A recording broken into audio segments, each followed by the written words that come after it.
Thank you, Madam President, and I welcome the opportunity to update the Security Council on the humanitarian crisis. Overnight, our worst fears materialized. Airstrikes resumed across the entire Gaza Strip. Unconfirmed reports of hundreds of people killed.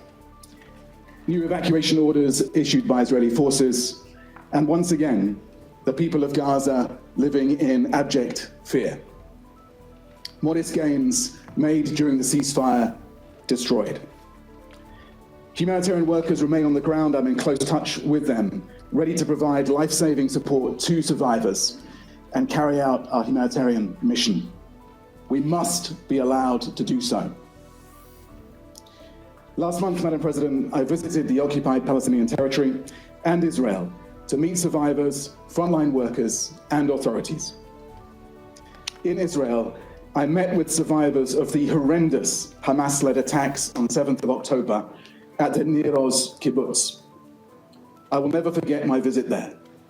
1 in 4 people killed or taken hostage. In the West Bank, I met with families whose homes were demolished and who faced daily threats of eviction and forcible displacement. And yet, compared to now, my trip coincided with some of Gaza's better recent days. A ceasefire was in place. Humanitarians were delivering hundreds of trucks every day, saving lives and restoring hope. We demonstrated that when we are allowed to do so, we can deliver aid at scale. Not anymore. Today, I'm distressed to report that in addition to the intense airstrikes that have resumed, since the 2nd of March, Israeli authorities have cut off the entry of all life-saving supplies, food, medicines, fuel, cooking gas, for 2.1 million people. Our repeated requests to collect aid sitting at Kerem Shalom crossing have been systematically rejected. Food is rotting and medicines are expiring. No further hostages have been released. Only medical evacuations and humanitarian staff rotations have continued. And even those came to a halt today. During the ceasefire, we surged support after more than a year of aid being placed on a drip feed. The suspension of aid and commercial materials is reversing that progress that we achieved during that brief period. Essential survival resources needed are now being rationed. Israel has cut power to southern Gaza's desalination plant, limiting access to clean water for 600,000 people. The price of staples have surged. Vegetable prices in North Gaza have tripled. 6 bakeries subsidized by the World Food Programme have closed due to shortages of cooking gas. The World Health Organization warns that public health risks remain very high, including for communicable diseases, from overcrowding and poor sanitation. This total blockade of life-saving aid, basic commodities, and commercial goods will have a disastrous impact on the people of Gaza, who remain dependent on the steady flow of assistance into the Strip. Madam President, as Gaza is cut off again, our ability to deliver assistance and basic services is becoming harder. Funding levels for the response are extremely low. We're seeing increasing restrictions being placed on NGO partners who are critical of the aid operation, not only in Gaza, but across the OPT.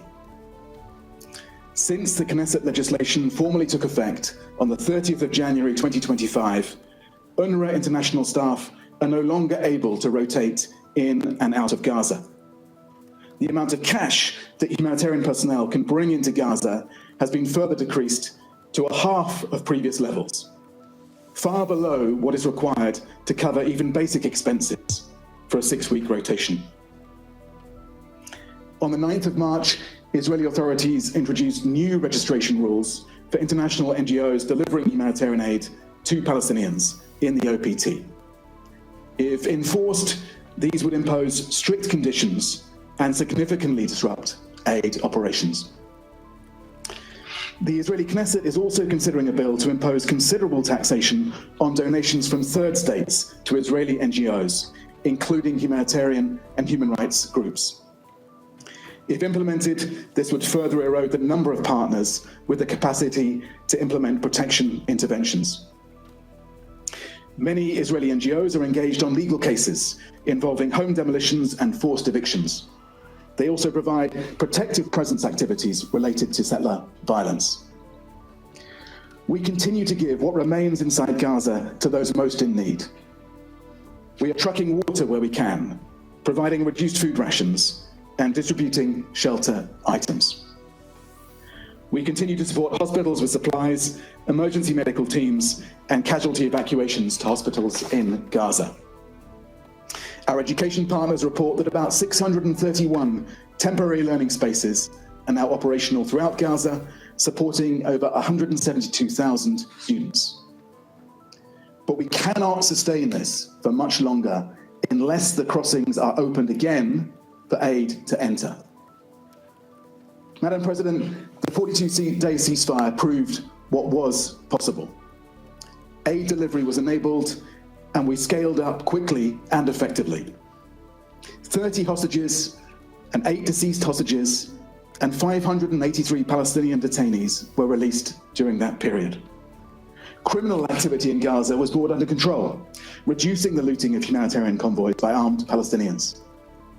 Over 4,000 trucks of aid per week entered Gaza. We reached over 2 million people, 540 water delivery points set up, 113,000 tents distributed to families by the UN humanitarian partners and others. Our polio vaccination targets were exceeded, reaching over 600,000 children. Maternity kits were expanded to support 5,000 births. Thousands of postpartum kits were distributed for mothers and newborns. It proves what's possible when we're allowed to do our job. We cannot and must not accept a return to pre-ceasefire conditions or the complete denial of humanitarian relief. Civilians must be protected. Their essential needs must be met. International law must be respected. Madam President, I also have grave concerns about the protection of civilians in the West Bank. The situation there is an urgent crisis that must be addressed with the necessary international attention. Since the start of this year, 95 Palestinians have been killed, including 17 children, and 869 have been injured, including 179 children. The Israeli military has renewed wide-scale operations in the northern West Bank, deploying tanks for the first time in 2 decades. 40,000 Palestinians have been displaced in these operations, including from refugee camps and cities. Civilian infrastructure has been extensively destroyed. In Area C, Palestinian communities continue to be coerced off their land by settlement expansion, settler violence, and home demolitions. Hundreds of Israeli settlers have launched large-scale attacks on Palestinian villages, burning homes and destroying property. Over 800 movement obstacles, including over 20 new road gates and checkpoint closures, are severely disrupting Palestinians' access to work, healthcare, and essential services. Restrictions by Israeli authorities continue to prevent thousands of Palestinian worshippers from reaching holy sites. Madam President, 3 things need to happen right now. First and foremost, humanitarian aid and commercial essentials must be allowed to enter Gaza. Blocking food, water, medicine for people who need them is unconscionable. It also goes against international humanitarian law and the provisional orders of the International Court of Justice. Second, we must renew the ceasefire. Over 48,000 Palestinians have been killed and thousands more are missing. Over 1,200 Israelis have been killed. Over 100,000 Palestinians are injured, many with life-changing wounds. The return to hostilities overnight must cease. The suffering of the people of the region must end. A renewed ceasefire is the best way of protecting civilians in Gaza, in the OPT, and in Israel, releasing hostages and detainees, and allowing aid and commercial supplies in. And third, the humanitarian response must be funded. We have received only 4%. 4% of what is needed. We don't even have enough to get through this quarter. In closing, I am reminded of a message I saw scrawled on a hospital whiteboard in Gaza, written by a doctor who was later killed. A message that has stuck with me. Whoever stays until the end will tell the story. We did what we could. Remember us. Madam President, colleagues on the Security Council, will we be able to say that we did what we could? Thank you.